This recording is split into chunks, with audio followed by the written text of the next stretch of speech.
Hamma narsani yaxshilikka yo'yish kerak. Hamma narsadan faqat yaxshilikni kutib, Allohning o'zi bizga shu yaxshilikni beradi degan niyatda yurish kerak. Shu niyatlik qilish, yomon narsalarni o'ylash, u bo'lib qolarmikin, bu bo'lib qolarmikin deyish insonning ruhiyatini tushiradi, o'zini demak dadilligini yo'qotadi, hadiksiraydigan, har qadamida yomon niyat uni churg'ab oladigan holat bo'ladi.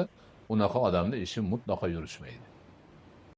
Hamma narsani yaxshilikka yo'yish kerak. Hamma narsadan faqat yaxshilikni kutib, Allohning o'zi bizga shu yaxshilikni beradi degan niyatda yurish kerak. Shu niyatlik qilish, yomon narsalarni o'ylash, u bo'lib qolarmikin, bu bo'lib qolarmikin deyish insonning ruhiyatini tushiradi, o'zini demak dadilligini yo'qotadi, hadiksiraydigan, har qadamida yomon niyat uni churg'ab oladigan holat bo'ladi. Unaqa odamni ishi mutlaqo yurishmaydi.